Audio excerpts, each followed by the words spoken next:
Selamat kembali ke channel Cikgu Tiong. Hari ini kita akan belajar tajuk pertama semester 4, iaitu tajuk penakulan logik. Tajuk ini boleh kita dapat dekat buku teks SPM tingkatan 4 tajuk yang ketiga. Dalam unit ini, pelajar akan belajar dua perkara sahaja. Pernyataan. Perkara yang kedua, kita akan belajar hujah. Apa dia pernyataan? Pernyataan ialah suatu ayat yang dapat ditentukan nilai kebenarannya, iaitu sama ada benar atau palsu, tetapi bukan kedua-duanya.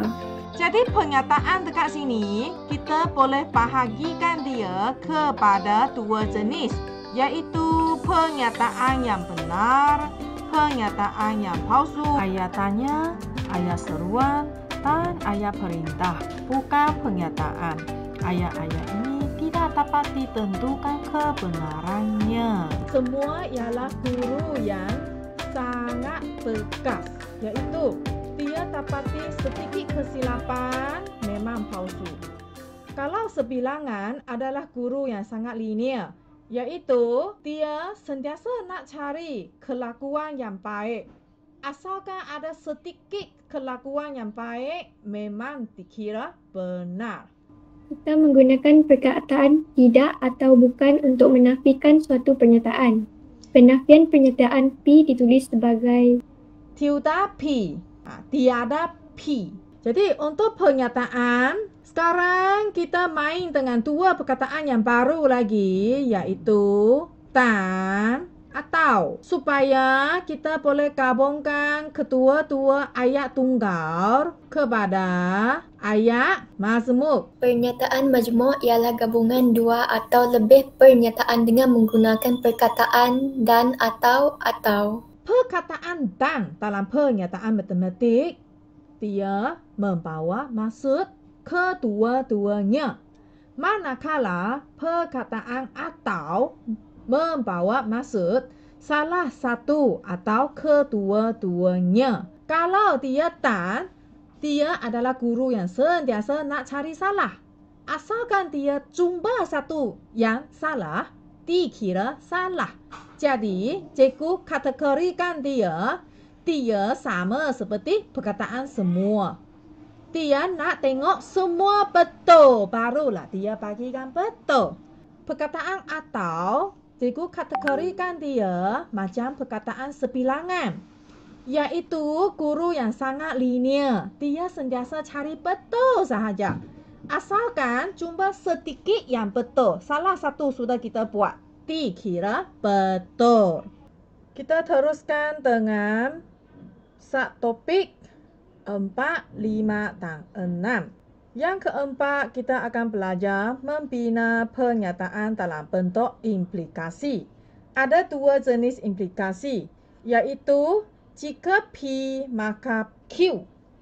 Implikasi jenis yang kedua adalah P jika dan hanya jika Q. Seterusnya kita akan belajar membina dan membandingkan nilai kebenaran bagi akas, songsangan, kontrapositif bagi suatu implikasi.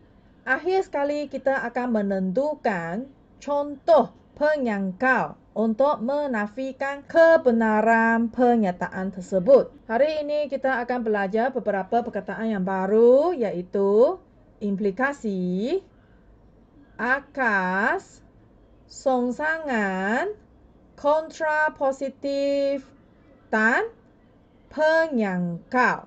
Implikasi dalam bentuk jika P maka Q. Sekiranya kita mau membentukkan akas adalah terbalikkan P dan Q ini. Jadi Q akan pergi ke depan, P akan pergi ke belakang. Ini yang akan berlaku apabila dia adalah akas. Sekarang kita teruskan ke songsangan. Kalau dia songsangan, kita akan lakukan penafian. Misalnya, asalnya implikasi dia adalah jika P maka Q. Apabila pergi ke songsangan, kita akan buat jika bukan P, maka bukan Q. Jadi kita akan buat satu delta dekat depan sini. Jadi bukan P, maka bukan Q. Diikuti dengan kontrapositif. Jadi kontrapositif juga adalah sesuatu ayat yang berlaku penafian. Tapi dia berlaku penafian terhadap akas, bukan terhadap implikasi. Kita ingat dengan huruf depan dia saja. I, A, S, K. Jadi kita boleh ingat dengan perkataan I, as. Jadi I stand for implikasi. A stand for akas. S songsangan. K untuk kontrapositif. Macam mana pasangan dia? Jadi pasangan dia kita boleh ingat dengan implikasi penafian dia adalah songsangan. Untuk akas, penafian dia adalah kontrapositif. Jadi is AK. Jadi untuk akas, songsangan, kontrapositif dan implikasi sama juga. Kita memang mementingkan nilai kebenaran. Kita sentiasa ingat dengan akibat. Mana tempat akibat? Akibat adalah di belakang perkataan maka. Asalkan apa-apa yang berada di belakang perkataan maka ini, dia sahaja yang palsu, barulah nilai kebenarannya adalah palsu. Terjadian di belakang perkataan jika. Jika terjadian, maka akibat. Fokus kita untuk tentukan nilai kebenaran adalah fokus kita terhadap akibat. Kalau terjadian dia benar, positif, akibat pun benar juga, maka dia benar. Kalau terjadian dia benar, akibat dia palsu, jadi barulah dia palsu. Kalau kedua-dua adalah palsu, dia masih benar. Sekiranya terjadian dia palsu, tapi akibat dia masih positif, dia masih positif. Akibat sahaja yang negatif, barulah nilai kebenarannya adalah negatif. Menentukan contoh penyangkal. Perkataan baru hari ini adalah penyangkal. Untuk menafikan kebenaran pernyataan tersebut. Penyangkal akan wujud apabila kita ada pernyataan yang palsu. Ada sesuatu yang palsu, barulah penyangkal akan wujud. Jadi, apa artinya penyangkal? Penyangkal adalah contoh-contoh untuk menyokong nilai palsu. Jadi misalnya kita dapati sesuatu pernyataan itu adalah palsu. Jadi kita perlu tunjukkan bukti. Jadi kita perlu tunjukkan bukti untuk membuktikan dia adalah palsu. Jadi bukti itu adalah penyangkal. Hujah. Kita akan belajar hujah deduktif dan hujah induktif. Kesahan dan munasabah. Suatu hujah deduktif. Membentukkan hujah deduktif yang sah. Akhir sekali kita akan belajar membentukkan hujah induktif yang kuat. Penghujahan adalah proses kita buat kesimpulan. Untuk kita buat kesimpulan, kita mesti ada beberapa premis. Premis adalah pernyataan yang memberikan kita maklumat. Satu kesimpulan. Jadi kesimpulan adalah kesudahan pendapat ataupun keputusan. Untuk hujah, kita perlu ingat hujah mesti ada dua perkara ini. Iaitu ada premis, ada kesimpulan. Pernyataan ada dua jenis, iaitu pernyataan yang khusus dan pernyataan yang umum. Dalam pernyataan yang khusus, dia akan menunjukkan kes yang tertentu.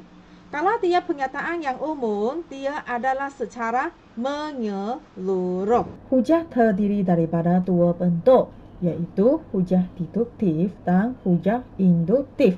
Sekarang kita tengok apakah perbezaan kedua-dua hujah ini. Kalau dia hujah deduktif, premis yang umum untuk kita buat kesimpulan yang khusus. Kalau dia adalah hujah induktif, premis yang khusus. Seterusnya, kita akan buat kesimpulan yang umum. Deduktif, stand for D kan? Jadi, kita ingat dengan dia akan umum pergi ke khusus. Kalau dia induktif, dia mula dengan I. Kita akan buat kesimpulan dari khusus pergi ke umum. Jadi, apakah yang boleh kita ingat? Kita ingat ikut, duduk. Jadi, induktif, khusus ke umum. Deduktif, umum ke khusus. Kalau dia induktif, kesimpulan umum yang kita akan buat. Kalau deduktif, kesimpulan yang khusus yang akan kita buat. Tentukan sama ada hujah yang berikut adalah hujah yang deduktif. Kalau deduktif kita ingat dengan duduk. Atau hujah induktif. Induktif kita ingat ikut. Semua sudut tirus kurang daripada 90 darjah. Jadi ini adalah sesuatu pernyataan yang umum. Sekarang kita semak kesimpulan dia. Tengok sudut PQR. Jadi ini adalah pernyataan yang khusus. Tamat dengan K.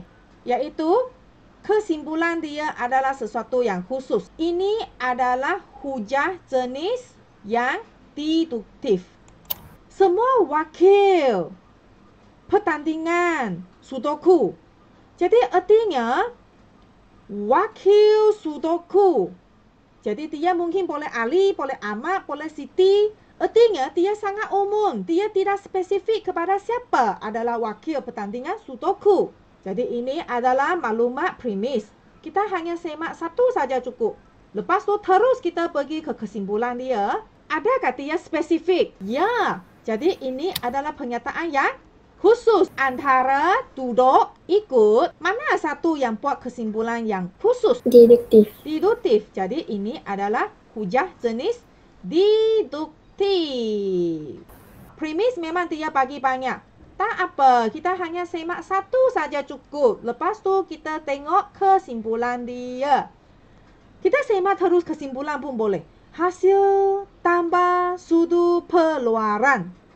Tengok, sudut pengeluaran setiap poligon. Kalau dia cakap tentang poligon, dia adalah yang sangat khusus ke sangat umum? Umum. Ya, poligon adalah sesuatu bentuk yang sangat umum. Segi 4 pun poligon, segi 3 pun poligon, pentagon pun poligon. Jadi dia adalah yang umum. Jadi artinya kita secara terus atas ini memang khusus lah. Antara deduktif, duduk, ikut, mana satu yang buat kesimpulan umum? Induktif. Ya, ini adalah hujah induktif. Deduktif ke induktif? Kita tengok kesimpulan terus. Hasil tambah digit kantaan 9. Kantaan 9 dia adalah sangat khusus ke sangat umum? Jadi kantaan 9 ada banyak. 9 kantaan 9, 18 kantaan 9. Lepas tu 27 kantaan 9 dia banyak kan? Jadi dia adalah yang umum. Atas sini kita tengok premis yang dia bagi adalah sangat khusus. Premis khusus membuat kesimpulan yang umum. Hujah induktif. Untuk seterusnya kita perlu pandai membentukkan hujah deduktif. Kalau hujah deduktif, dia minta kita tentukan dia munasabah ke tak. Macam mana kita tahu dia munasabah ke tak? Kita perlu pastikan premis dia, kesimpulan dia semua benar. Barulah dia munasabah. Macam mana pula kalau kita tahu sesuatu hujah deduktif dia adalah sah? Macam mana dia adalah sah? Dia mesti mematuhi ketiga-tiga bentuk. Inilah bentuk yang perlu dia ikut. Bentuk pertama, kita ingat dengan A, B, C. Premis pertama, mesti mula dengan perkataan semua. Semua A ialah B. Premis yang kedua, C ialah A. Lepas tu kesimpulan dia, C ialah B. Kalau bentuk yang kedua, kita hanya ingat dengan A, B sahaja. Jika A, maka B. Untuk premis yang kedua, A adalah benar. Lepas tu, B adalah benar. Ini adalah bentuk yang kedua.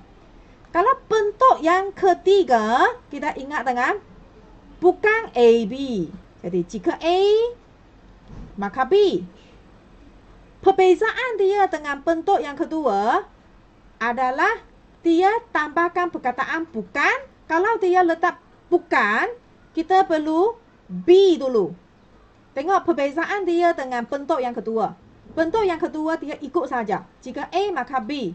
A tulis dulu kesimpulan B. Kalau bentuk yang ketiga, dia jika A maka B. Dia sama dengan bentuk yang kedua. Tapi perbezaan dia adalah dekat sini. Sekiranya dia letak bukan, jadi dia perlu ambil B dulu. Barulah kesimpulannya bukan A. Adakah hujah di bawah munasabah? Sah. Sekiranya tidak, berikan justifikasi. Premis pertama, kedua dan kesimpulan. Kalau kita nak tahu dia munasabah ke tak, kita perlu pastikan semua benar. Barulah dia munasabah. Macam mana kalau kita nak tahu dia sah ke tak? Kita perlu semak dia ikut mana satu bentuk. Kalau kita dapat tentukan dia ikut mana satu bentuk, jadi artinya dia adalah sah. Mari kita semak. Semua pelakon pandai menari. Benar ke palsu? Adakah semua pelakon memang pandai menari? Tidak. Tidak. Dia adalah palsu. Tengok, salah satu palsu memang kita tahu dia tidak munasabah. Jadi dia salah satu sudah palsu, kita tahu dia adalah tidak munasabah. Pakai perkataan semua, kemungkinan dia adalah bentuk yang pertama. Kalau bentuk yang pertama, kita ingat dengan A, B, C. Jadi semua pelakon. Jadi pelakon adalah A. Pandai menari. Ini adalah B. Lepas tu Jasmine. Jasmine tengok tidak ujuk dekat premis pertama kan? Ini adalah C. Jasmine ialah pelakon A. Okey, tengok. C ialah A. Lepas tu kalau kesimpulan dia bagikan C ialah B. Artinya dia memang dia ikut bentuk yang pertama. Jasmine ini adalah C. Pandai menari B. Ikut bentuk yang pertama. Sah. Dia adalah sah. Tetapi dia tidak munasabah. Kerana apa? Kerana premis satu dia adalah palsu. Ini dia pakai perkataan semua. Semua kita tahu, kita mau semak dia adalah bentuk pertama ke tak? Kalau bentuk pertama, kita nak highlightkan A, B, C. Pelakon adalah A. Pandai menari adalah B. Ini memang sudah tadi kita buat dah. Jasmine ialah C. Pandai menari adalah B. Jasmine adalah C. Ialah pelakon adalah A. Adakah dia ikut bentuk yang pertama? Kita tahu kalau bentuk yang pertama, premis pertama, premis kedua dan kesimpulan dia ikut cara ini. Semua A ialah B. Lepas tu C, A, C, B. Untuk soalan ini dia tidak ikut bentuk yang pertama. Jadi tidak sah. Ini adalah palsu kan? Sebab bukan semua pelakon pandai menari. Jadi dia juga tidak munasabah. Jawapan tidak sah. Sebab dia tidak mematuhi ketiga-tiga bentuk deduktif yang sah. Dia tidak munasabah. Sebab premis yang pertama adalah palsu. Premis yang pertama, semua kantaan 16. Jadi kita fikir kantaan 16 iaitu sifil 16. Adakah semua sifil 16 nombor genap? Adakah dia semua nombor genap? Ya. Lepas tu 64 ialah kantaan 16. Benar.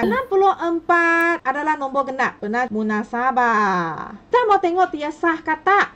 Okey, perkataan yang dia guna adalah semua.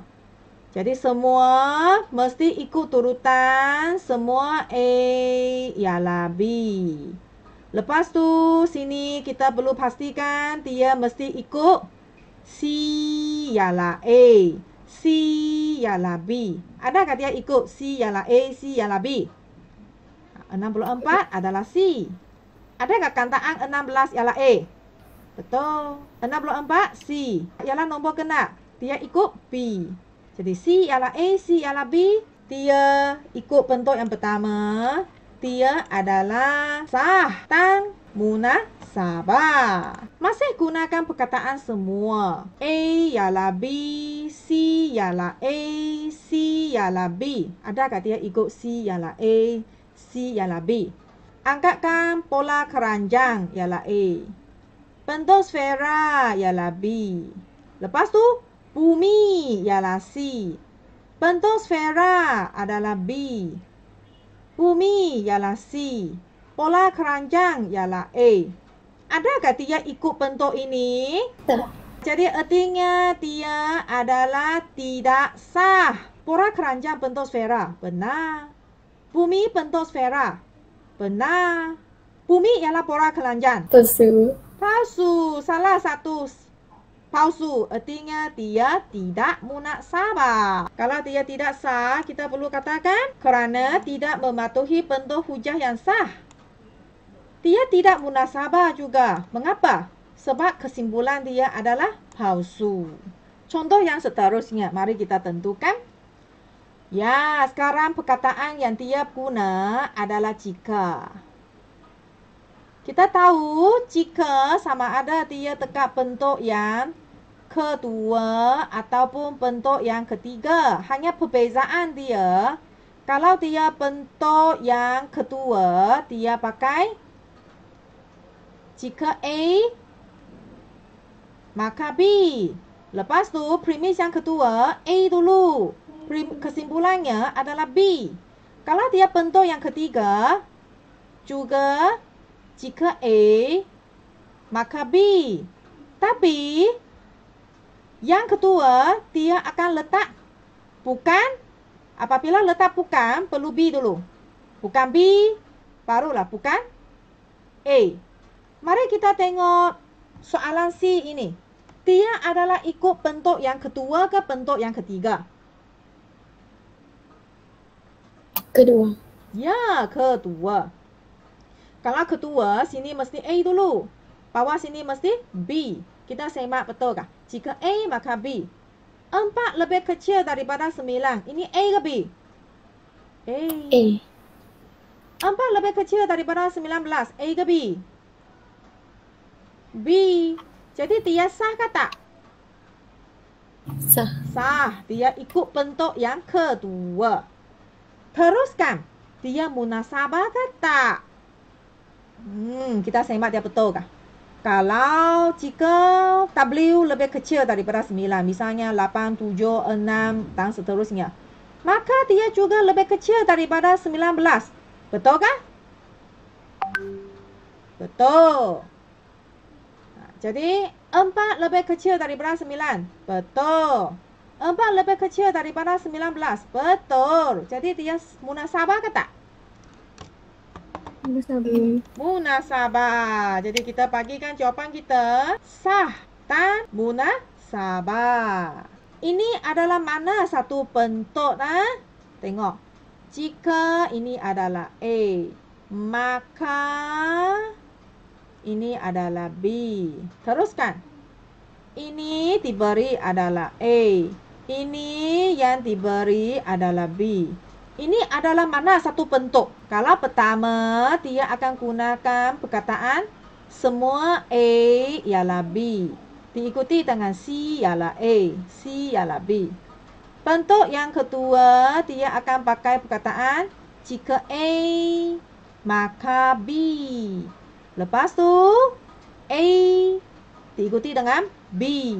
Kalau bentuk yang ketiga, dia juga jika A, maka B. Diikuti dengan bukan B, bukan A. Jadi soalan ini, dia ikut mana satu bentuk? Dua. Ya, bentuk yang kedua. Jadi dia memang ada ikut bentuk yang kedua. Jadi kita boleh katakan dia adalah sah. Sekarang kita mau tentukan dia munasabah ke tak. A bukan bersamaan dengan kosong. Maka persamaan ini adalah ungkapan kuadratik.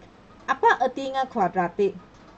Kuadratik artinya untuk pemboleh ubah X ini, kuasa tertinggi dia.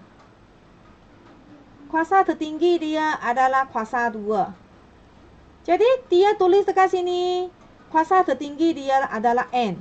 Jadi, N boleh mana-mana nombor. Mungkin nombor 3, mungkin nombor 1, mungkin nombor sifar, ataupun mungkin dia adalah nombor 2. Jadi, bolehkah kita katakan dia adalah ungkapan kuadratik? Tidak tepat. Jadi, kita katakan dia adalah palsu. Kalau salah satu dia sudah jadikan palsu, artinya kita tidak boleh katakan dia munasabah. Dia adalah tidak munasabah. Sebab premis yang pertama dan kesimpulan dia tidak benar. Jadi kesimpulan dia pun salah. Perkataan yang dia gunakan jika dan maka, artinya sama ada dia bentuk yang kedua ataupun bentuk yang ketiga. Macam mana kita tahu dia bentuk kedua ke bentuk yang ketiga? Kita semak. Kalau bentuk yang kedua, dia hanya ada A, B keluar. Kalau dia bentuk yang ketiga, dia akan bukan A, B keluar. Jadi sini, andaikan K boleh dibahagi tepat dengan 8, ini adalah A. Maka K boleh dibahagi tepat dengan 4, ini adalah B. Premis yang kedua, cuba kita perhatikan apa yang berlaku. Dia kata, K dia sudah tukarkan kepada nombor 12. Tapi dia ikutkah yang ditulis dekat A ini? Kita dapati dia tidak ikut. Dia sudah tambahkan perkataan bukan. Jadi 12 bukan boleh dibahagi dengan tepat dengan 8. Jadi artinya ini adalah bukan A. Sini 12 tidak boleh dibahagi dengan 4. Ini adalah bukan B. Jadi artinya sebenarnya dia mau ikut bentuk yang ketiga. Yaitu ada perkataan bukan. Tapi kita semak, adakah dia ikut?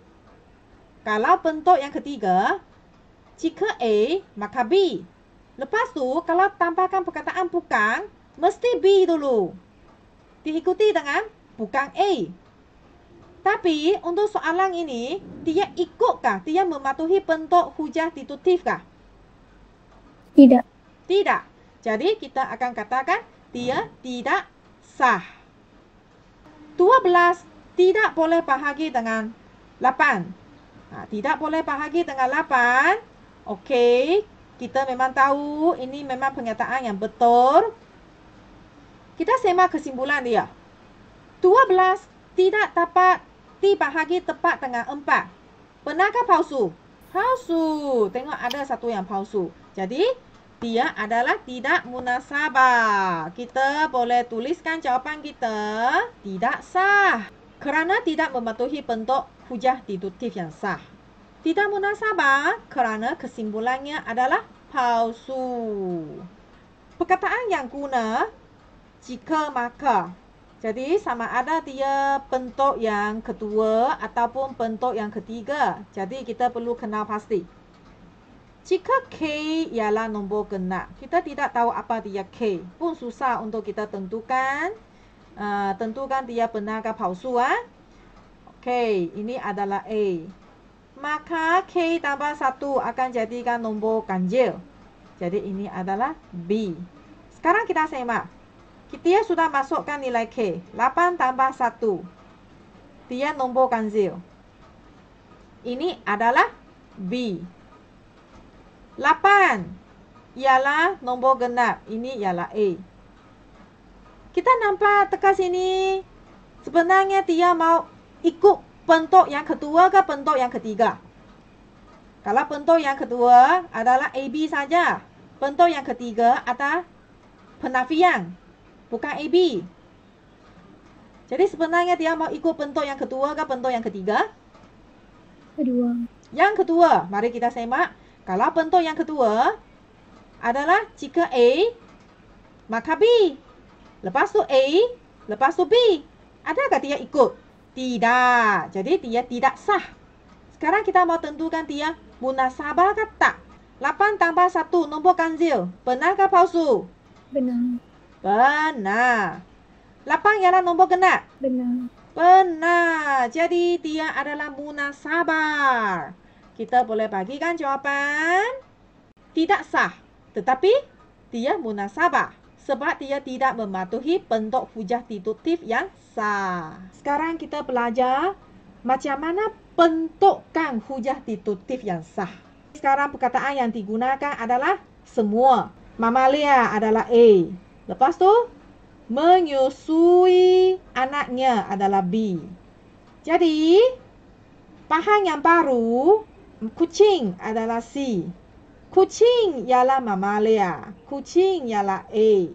Jadi, kucing C ialah B. Bentuk yang? Pertama. Betul. Bentuk yang pertama. Semua mamalia menyusui anaknya. Okey, betul. Ini adalah ayat yang pertama. Jadi, premis yang kedua, C ialah A. Kesimpulannya, C ialah B. Perkataan yang dia guna adalah jika. Kalau jika, di belakang perkataan jika, ini adalah ayat A. Di belakang perkataan maka, ini adalah ayat B. Lepas tu, 6 lebih besar daripada sifar. Ini adalah A dulu. 6 bernilai positif. Ini ialah B. Ini adalah mana satu bentuk? Bentuk kedua. Ya, bentuk yang kedua. Macam mana kita tahu bentuk yang kedua? Sebab dia pakai perkataan jika, maka. Jadi jika maka sama ada bentuk yang kedua ataupun bentuk yang ketiga. Kalau dia bentuk yang ketiga, mesti ada penafian. Tapi kita tengok mana ada penafian wujud dekat sini. Jadi dia adalah bentuk yang kedua. Kita sangat yakin dia adalah bentuk yang kedua. Sekarang mari kita susun. Kalau bentuk yang kedua, mana satu ayat perlu isi dulu? Ayat yang ada jika. Jika X lebih besar daripada sifar, maka X bernilai positif. Ini isi dulu. Premis yang kedua. Kalau bentuk yang kedua, mesti A isi dulu. Okey, A. Premis yang kedua.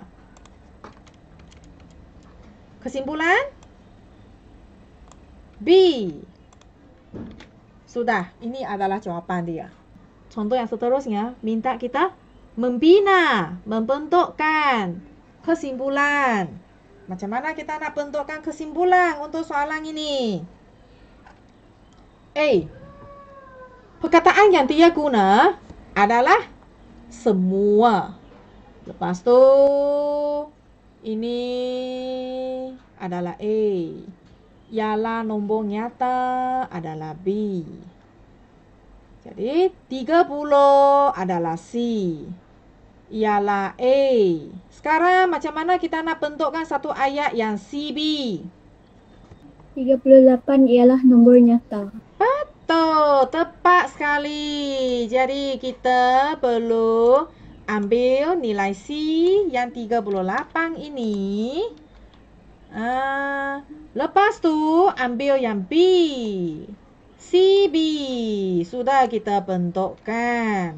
38 ialah nombor nyata. Okay, next. Cuba untuk B.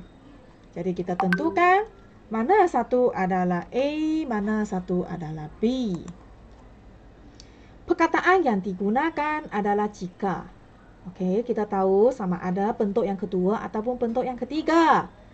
Kita semak, adakah dia mempunyai perkataan bukan?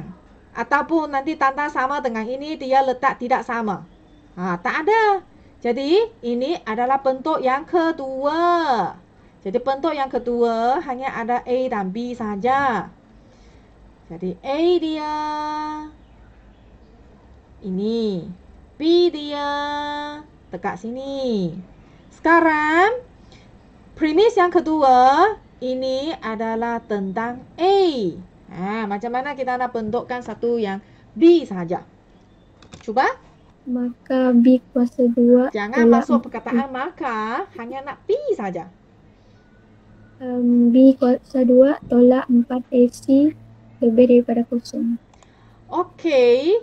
Kalau kita ambil yang ini,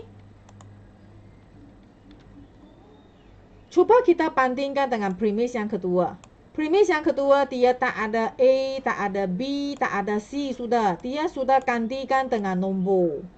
Artinya jawapan yang kita tulis juga perlu sudah gantikan dengan nombor dah. Tak ada A, tak ada B, tak ada C. Perlu gantikan dengan P. P, ya. P kuasa 2 tolak 4A. Apakah A? 2. A 2. Jadi kita perlu kali dengan 2 dulu. Tarak dengan C berapa? Negatif 2. Tarak dengan negatif 2. Soalan C. Macam mana kita nak buat kesimpulan untuk ini? Jadi kita perlu semak dulu. Ini mana satu bentuk? Bentuk ketiga. Ya, bentuk ketiga. Macam mana awak tahu? Ada tidak? Ya, ada tidak sama. Dia tengah buat bukan B. Jadi sekarang kesimpulan yang kita nak buat, kita perlu buat bukan A. Jadi macam mana kita nak buat bukan A? Oh, tidak selari. Ya, jadi kita tambahkan perkataan tidak selari. Sekarang dia minta kita buat premis. Tadi buat kesimpulan. Sekarang buat premis. Macam mana kita nak buat premis untuk soalan A? Dia adalah mana satu bentuk? Bentuk pertama. Kalau kita mau jadikan dia bentuk yang pertama, kita tengok sesuai ke tak. Artinya sekarang 37 ialah C. Nombor pertama ialah nombor pertama, ini ialah A. 37 ialah C. Hanya mempunyai 2 faktor. Ini ialah B.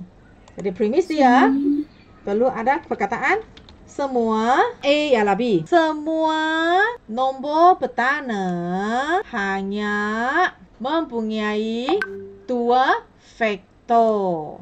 B sudah diberi. Jika A, maka B. Lepas tu kesimpulan dia.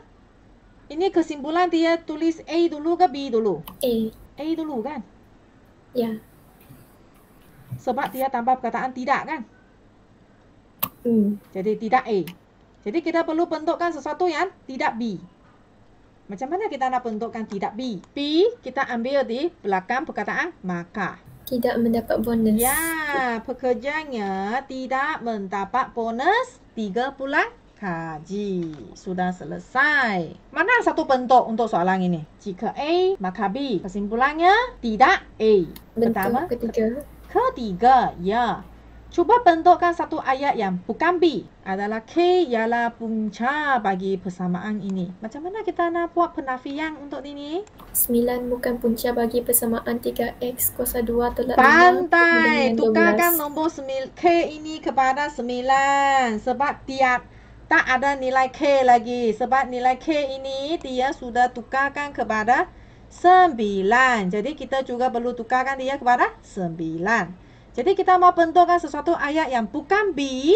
Jadi kita perlu letak 9 bukan punca bagi persamaan 3x kuasa 2 tolak 5 sama dengan 12.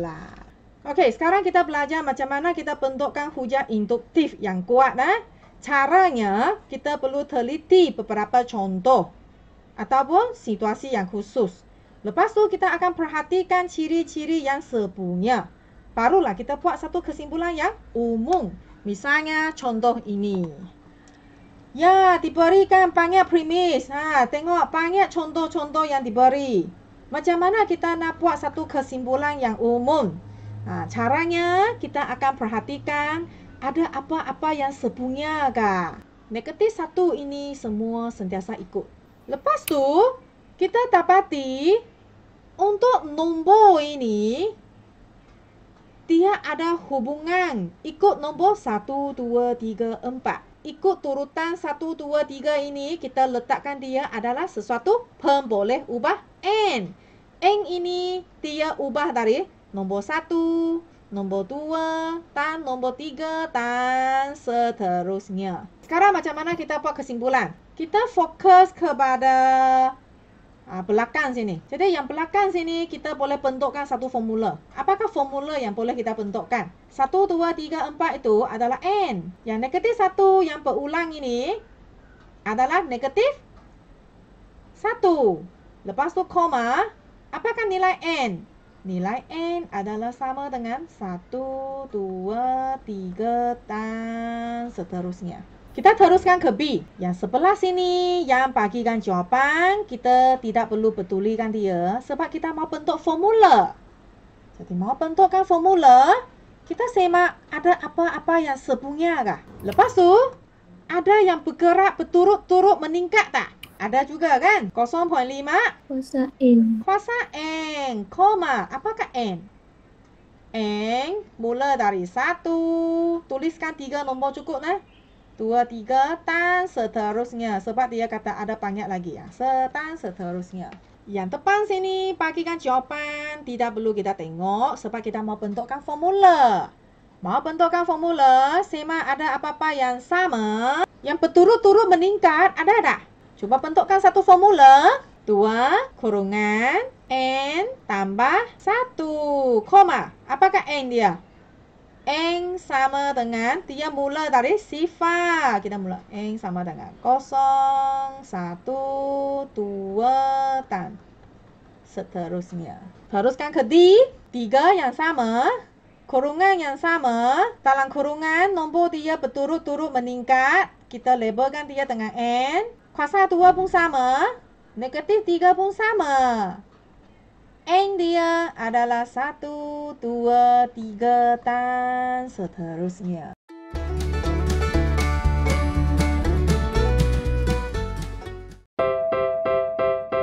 Terima kasih cikgu. Ya, welcome. Terima kasih cikgu. Okay.